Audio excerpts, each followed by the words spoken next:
Salut Yannel. Bonjour Aline. Alors, du coup, cette vidéo, ça fait longtemps qu'on essaye de la faire. Oui. Ça y est, on a du soleil, on a du temps et on avait l'énergie. L'énergie de faire cette vidéo par rapport aux signes de stress. En fait, c'était important pour moi que tu me présentes, toi, ce qui est pour toi les signes de stress parce que moi, je suis beaucoup dans le ressenti avec le cheval, je suis beaucoup dans l'expérience, mais toi, en fait, tu es venu m'apporter quelque chose que tu as fait tes propres recherches. Après, toi, tu as fait la propre expérience par rapport à ton cheval parce que tu avais des problématiques. Donc, je pense qu'aujourd'hui, il n'y avait rien de mieux que toi pour me présenter ça, pour nous présenter, en fait, ces signes de stress. Ce que je te propose, c'est toi qui prends la parole et puis je veux bien que tu listes un petit peu déjà les différents signes de stress. Pas de souci. Alors déjà, je précise que je suis pas éthologue, je suis pas professionnelle. Moi, j'ai juste mon poney en expérience. Et voilà, donc j'ai appris avec lui, avec des éthologues. Mais voilà, ce sont que mes propres expériences. C'est pas parce que ça le fait avec moi que ça le fait avec tous les chevaux. Déjà, les signes de stress chez le cheval, on peut pas dire qu'un signe en prédomine un autre. C'est pas parce que le cheval a les oreilles en arrière ou a la queue qui fouaille qu'il est stressé. En fait, il faut apprendre avant tout à lire l'ensemble du corps du cheval. Si effectivement on voit que le cheval il a les bananes, les oreilles en avant, mais qu'il a le corps qui est tendu, qu'il est prêt à la fuite, et on le voit au niveau des antérieurs dans la direction où elles vont, s'il est vraiment prêt à bondir, là, c'est un signe d'inconfort et de stress chez le cheval. Et je précise vraiment encore une fois que c'est pas un élément extérieur, faut vraiment lire en ensemble. Alors moi, les signes de stress caractéristiques que j'avais vus chez mon poney, et au début, je pensais c'était rien du tout. Il sortait très souvent le pénis de son fourreau, mais sans qu'il y avait de stimuli extérieur, il n'y avait pas de jument, il n'avait pas envie d'uriner, et bon, je me disais que c'était comme ça. Et en fait, je me suis rendu compte que non, chez lui, c'était vraiment un signe de stress, pas de stress réellement, mais d'inconfort. Mais on sait que l'inconfort amène au stress. Et pourtant, on nous dit, s'il sort c'est qu'il est détendu. Donc, il y a pas mal d'idées préconçues. Voilà, je vais aller vers pas mal d'idées préconçues. Si on prend les signes un par un, mais encore une fois, c'est l'ensemble. Si Cachou, je lui fais un massage et qu'il sort le pénis du fourreau, là, effectivement, c'est un signe de détente. Mais si je travaille avec lui, enfin à côté de lui, je lui demande un exercice qu'il n'aime pas ou s'il est inconfortable, ça va être son premier signe. Il y a également les défenses au niveau de la tête. Si un cheval te boule comme ça tout le temps, c'est pas forcément des tics à l'air ou quoi que ce soit, c'est vraiment un signe de stress. Il a besoin d'étendre son encolure pour vraiment baisser au maximum pour lui se détendre. Ça, c'en est un autre. Il y a aussi le roulage. Pareil, une idée préconçue. Un cheval qui se roule, oh là là, il est bien, il est content. Pas nécessairement. Et ça dépend de quelle énergie il le fait. Exactement. Le fait de vouloir mordre. Et donc là, t'arrives pas du tout à te mettre à l'arrière pour poser ? Pas du tout. C'est pour ça que j'essaye que lui se déconnecte de moi. Là, il a besoin, lui, de faire une pause parce que la frustration a été énorme. Enfin, même si on n'a rien fait, il est frustré. Donc là, pour lui, et je vais voir après si je peux le reprendre. Alors oui, les choses peuvent aussi se faire en force. Je peux être brutale avec lui pour pas qu'il touche la longe. Je peux être brutale avec lui en le frappant pour pas qu'il me morde. Mais voilà, moi, c'est pas mon idéologie. Cachou. Pour expulser une énergie Voilà, moi je donne l'exemple de mon poney. On arrive dans le rond de longe, je le mets en liberté. La première chose qu'il va faire, c'est se rouler. Voilà, ça c'est normal, ou après une séance de travail pour évacuer la sueur, tout à fait logique. Mais pendant un exercice, il se roule. Alors il y en a qui disent qu'il ne faut pas le faire. Moi je le laisse faire. Parce que c'est vraiment pour lui, c'est pour chasser une tension. Évidemment, le propre de l'homme de cheval, de la femme de cheval, c'est de ne pas amener de stress ou d'inconfort. Ça, si on y arrive, c'est juste extraordinaire. Mais bon, c'est pas toujours le cas.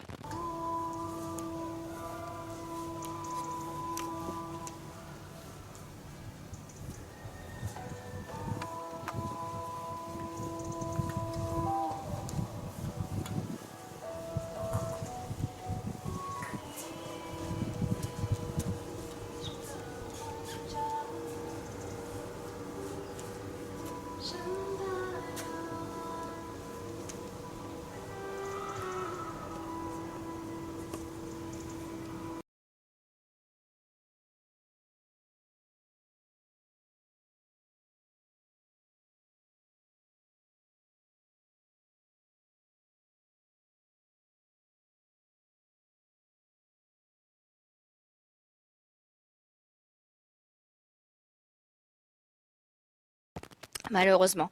Et il y a aussi la queue qui fouaille. Alors on peut dire c'est les mouches qui l'embêtent ou quoi que ce soit. Là, par exemple. Là, bah je sais pas. Alors là, oui, ce sont les mouches, parce que je l'ai vu tout à l'heure lorsque j'étais avec lui. Il tremblait. Je vais revenir sur le tremblement. Il tremblait lorsque je désensibilisais au pad, mais c'est vraiment les mouches qu'il y a qui là l'agacent. Là, il est pas. D'ailleurs, la tigre-vent, on voit qu'il est pas du tout stressé. Bah, alors évidemment, je dis ça quand il fait. Alors il a la queue qui fouaille. Il a les oreilles en fait qui sont un petit peu sur les côtés de temps en temps. Si, là, ça y est, là, il stresse. Je regarde, là, il te lèche. Et alors, c'est pas un signe d'affection, hein, c'est la sueur sur la main. Et là, il commence à se déstresser. Voilà, il baisse l'encolure. Il a les oreilles sur les côtés. Faut regarder les yeux aussi, c'est très important. Si quand on fait un exercice, ou alors quand on est juste à côté du cheval, et que l'oreille est vers nous et que l'œil nous guette, oui, le cheval est attentif, mais c'est un signe de stress chez lui. Il ne sait pas ce qu'on va lui demander. Il nous regarde pour mieux fuir.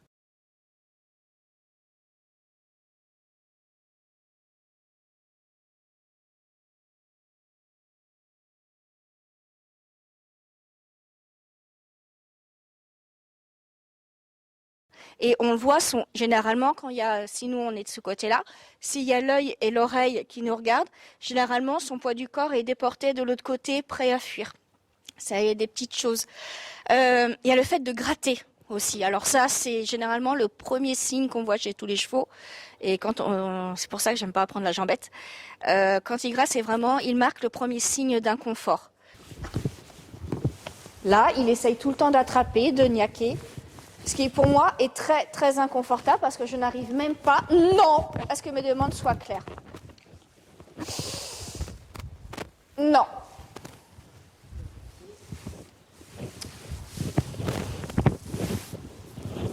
Chut.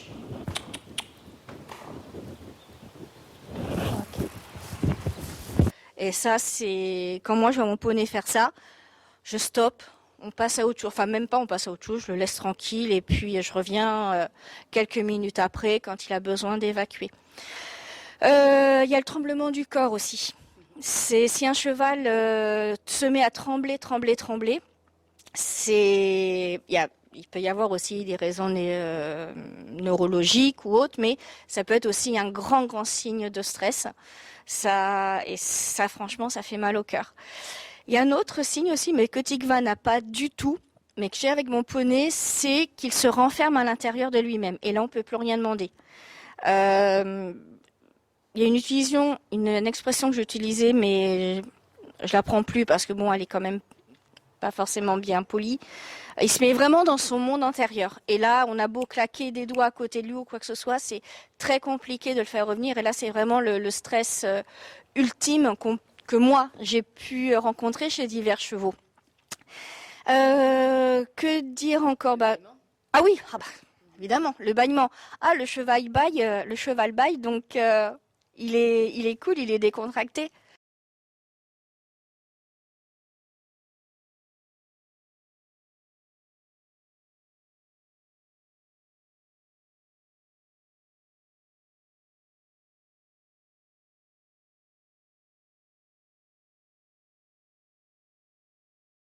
Oui mais non.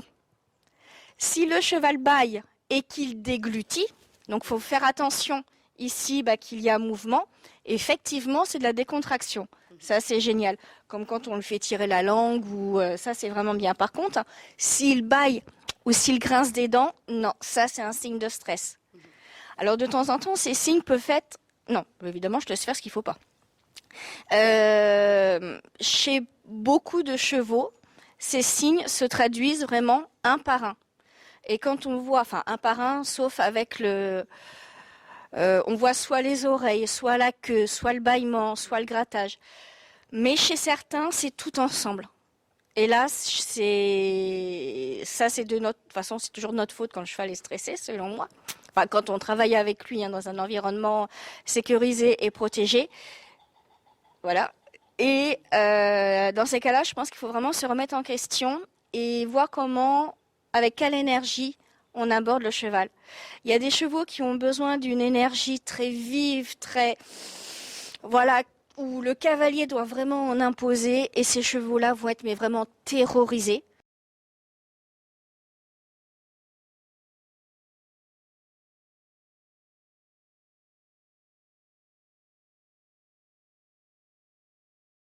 Et si on arrive en étant vraiment tout calme, tout doux, il n'y aura plus jamais aucun signe de stress.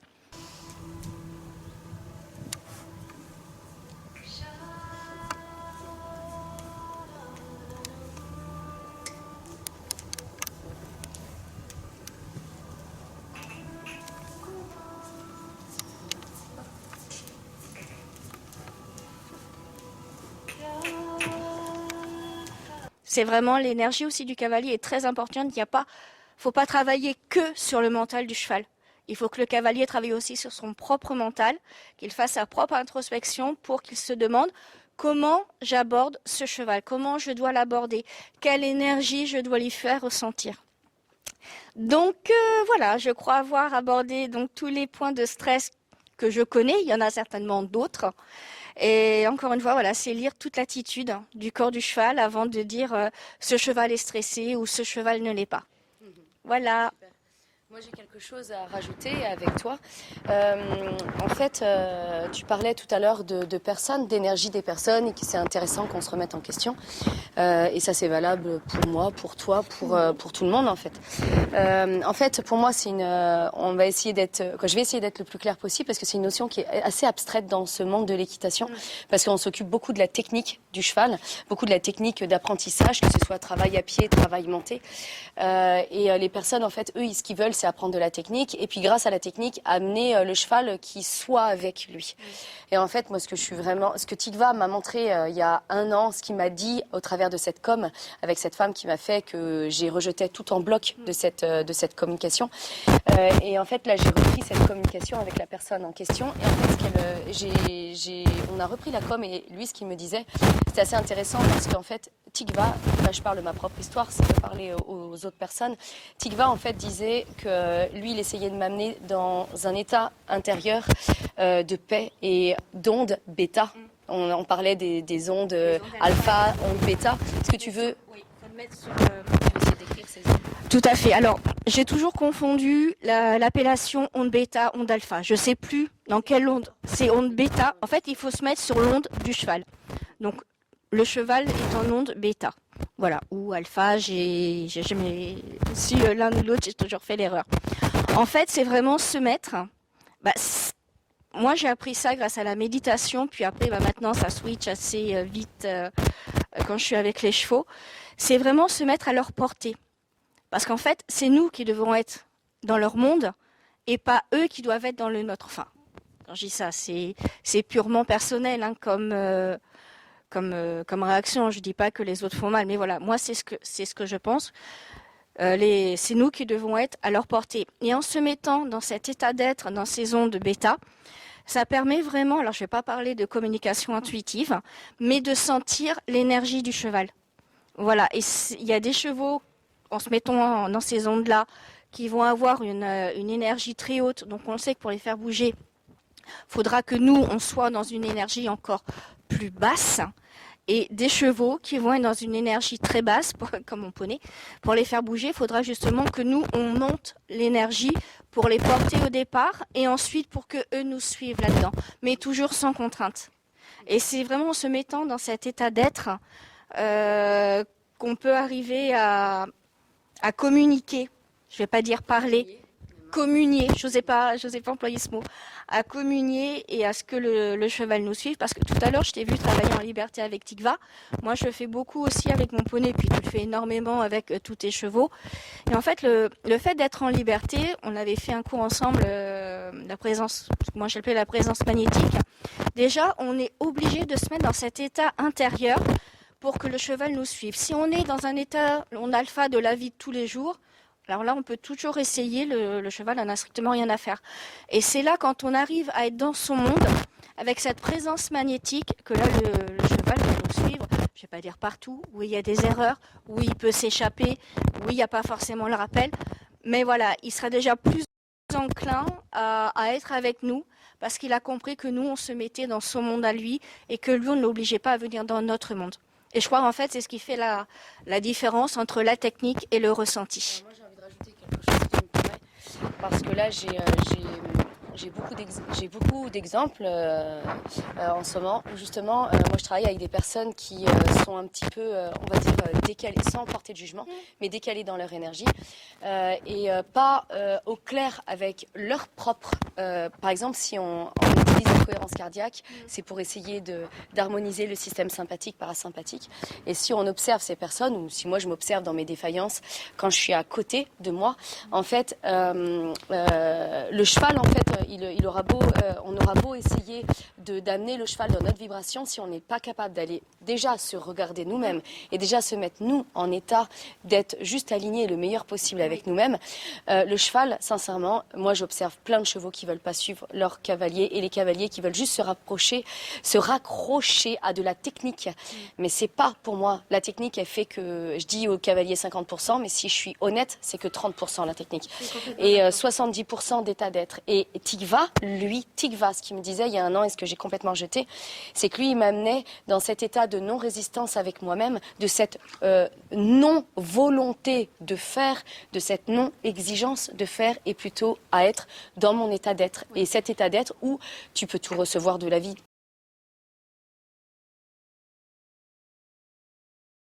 Tout en fait, tu peux tout dire, tu peux tout dire, tu es en état de complétude en fait. Et cet état-là, je vais commencer ce que je disais dans ma dernière vidéo, à l'entreprendre avec Tikva et après avec Shelima.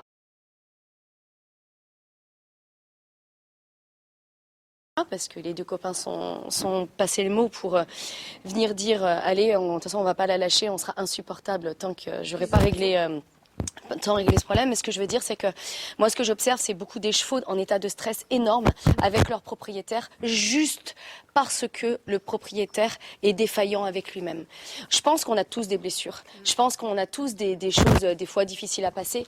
Mais je pense qu'il faut accepter à un certain moment donné que le cheval est un super miroir. Et moi, je l'ai pas entendu, ce miroir, depuis, mais c'est plus d'un an, en fait. Parce que Tikva, j'en suis sûre que ça fait beaucoup plus longtemps, même que beaucoup de mes chevaux veulent me dire, Aline, arrête de faire les choses en force. Moi, ça, par exemple, c'est quelque chose qui me concerne. Donc en fait, je pense qu'il y a vraiment un réel travail de se dire vers quoi je veux aller à l'intérieur de moi. Et c'est là où, plus tard, je pense que je parlerai de ça, mais je pense qu'il y a un véritable travail si je veux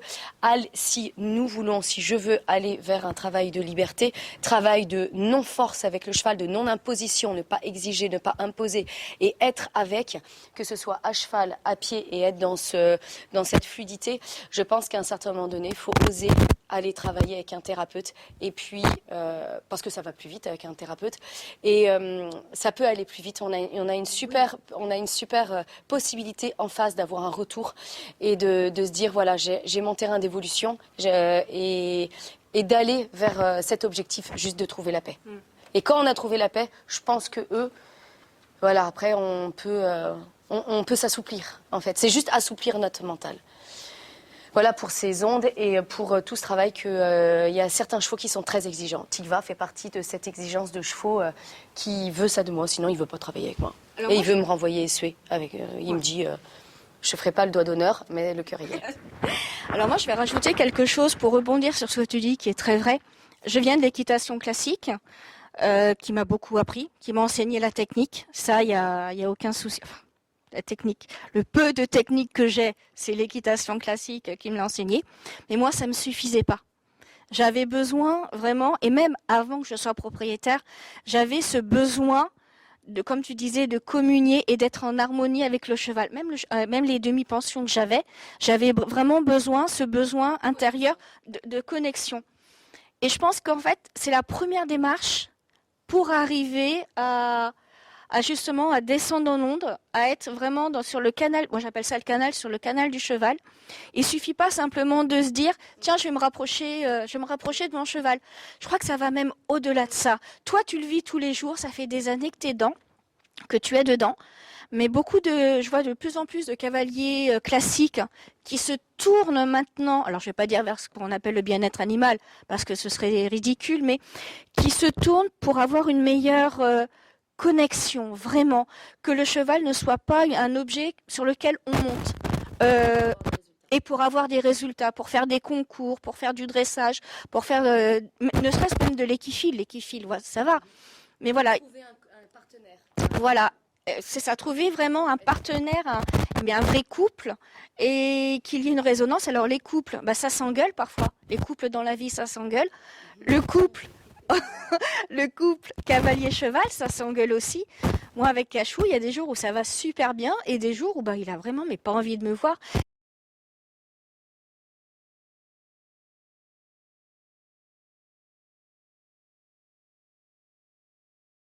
Et c'est aussi accepter ce que l'autre nous renvoie. Accepter que le cheval nous dise, comme tu disais tout à l'heure, le doigt d'honneur, pour avoir cette communion, accepter que le cheval nous dise merde de temps en temps. En fait, c'est autoriser le non. Vraiment, moi j'autorise le non. Et depuis que j'autorise le non de Cachou, j'ai de plus en plus de oui. Et ça, c'est vraiment quelque chose qui est extraordinaire. Quand il me dit non, ok, j'accepte, c'est non. Mais quand 2 minutes ou 2 jours après, il me donne un grand oui et qu'on fait des choses, mais juste waouh, ok, d'accord, merci Cachou et merci la vie, quoi. Mais tout ça, c'est un travail. Tu te parlais de voir un thérapeute. Tout le monde n'est pas prêt forcément à se dévoiler devant un thérapeute. Et il y a aussi beaucoup de méthodes. Alors après, on peut être enclin d'aller méditer de se former auprès d'éthologues.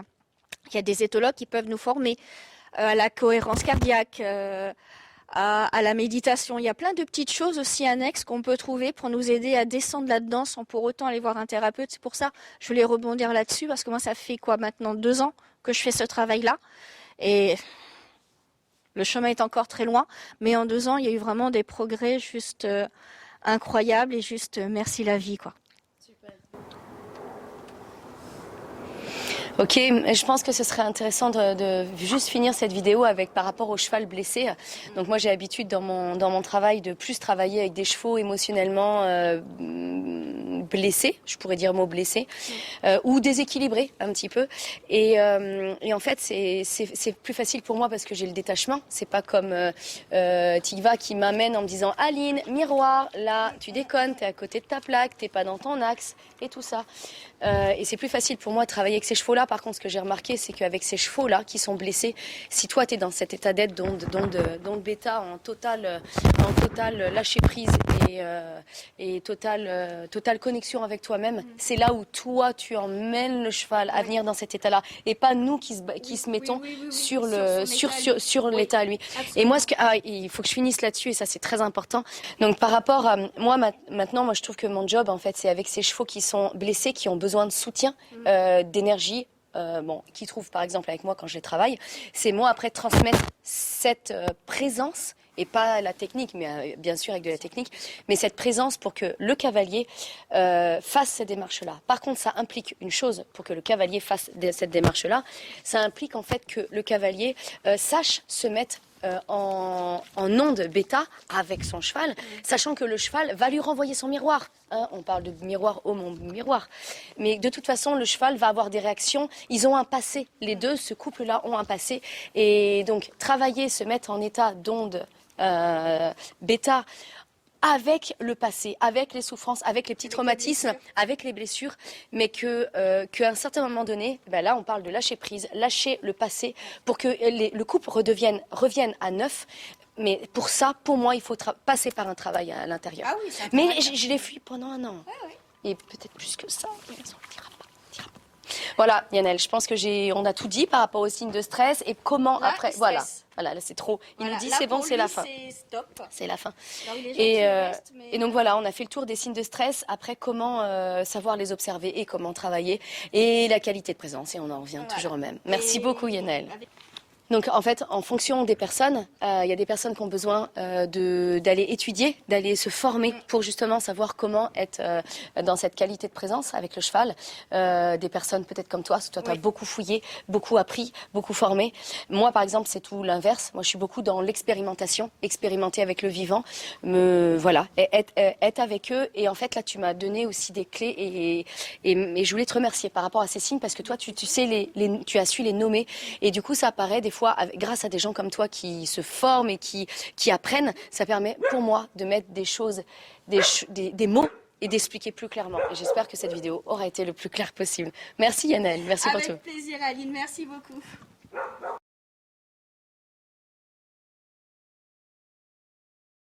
D'accord, voilà. Alors ça c'est un comportement que j'accepte pas. Il n'a pas le droit de babiner. Au début, je laissais faire. Jusqu'au jour où il a carrément été à côté de moi, vraiment dans un gros moment d'énervement de sa part. Et il m'a vraiment niaqué le bras, il m'a tiré par le pull. Et c'est là où j'ai dit stop pour faire quelque chose. Parce qu'avant, voilà, je ne connaissais pas. Alors, donc là, j'ai envie de parler un petit peu d'une situation, la situation entre Yannel et puis son poney Cachou. Là, on va voir pas mal de signes de stress du cheval. Donc, il mâchouille sa longe, il essaye de venir un petit peu vers elle, un petit peu fortement. Ensuite, il va essayer de babiner sur son manteau. Il va essayer de la choper. Alors, c'est pas forcément des signes d'agressivité. C'est là, on est vraiment en train d'observer Cachou en train de vouloir jouer avec Yannel comme si il voulait jouer avec un autre cheval. Je vais mettre des vidéos là-dessus avec Cachou qui joue avec Dorian.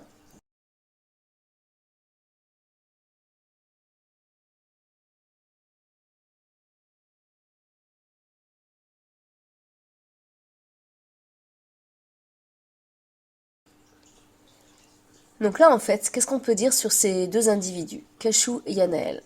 Cachou, donc, comme je disais, a envie de jouer avec Yannel comme si c'était un cheval. Et Yannel, elle, a plutôt envie d'avoir un poney complice, d'avoir un poney avec lequel elle travaille à pied, elle travaille à cheval, elle va se balader en main. Mais sans ce rapport-là. Elle aimerait bien faire évoluer ce rapport-là. Mais elle avoue que ça ne la dérange pas.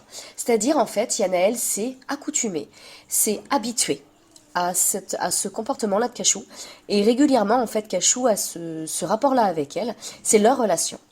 En tout cas, cette relation, ce que l'on peut voir, c'est qu'elle dénote en fait un certain stress en Cachou.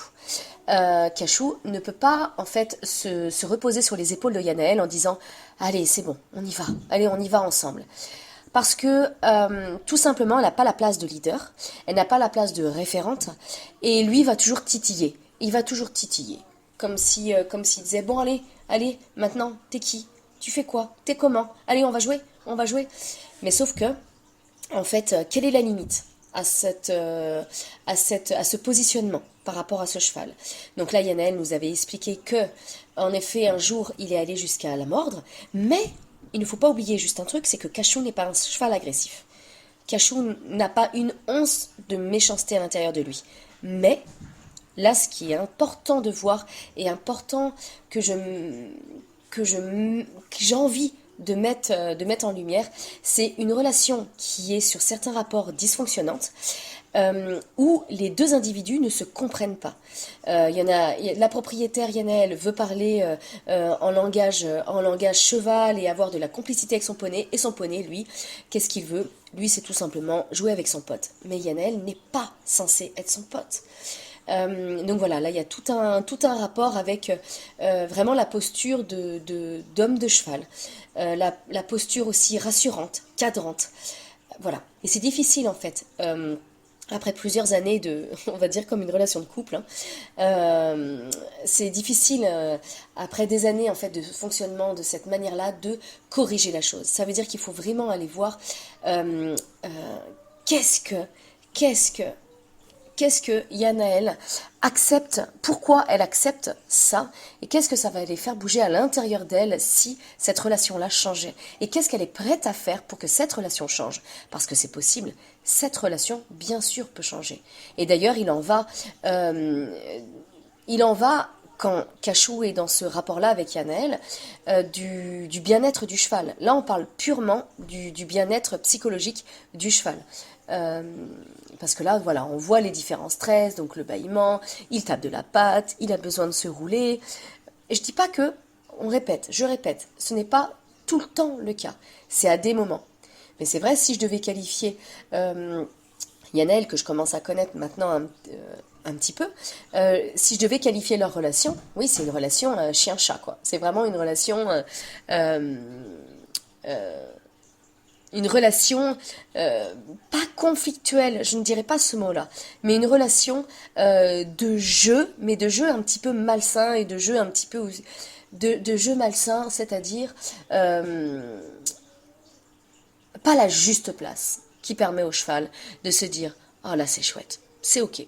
Je n'ai pas besoin d'aller toujours pousser les limites.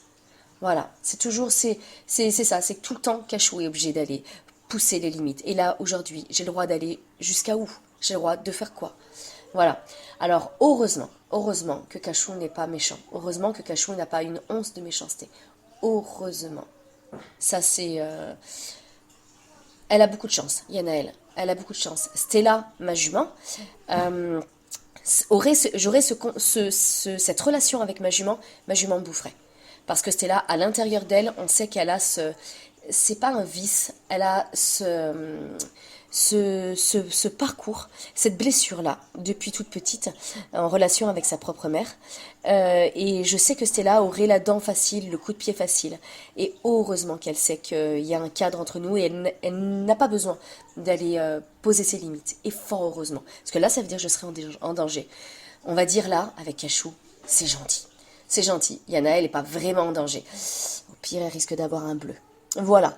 Donc, c'est pas souvent qu'on voit, donc, les signes de stress, comme là, j'ai pu le montrer avec Tigva, avec Cachou, avec plein d'autres chevaux, hein. C'est que là, je montais ce film avec ces deux exemples. Et c'est pas souvent aussi qu'on accepte.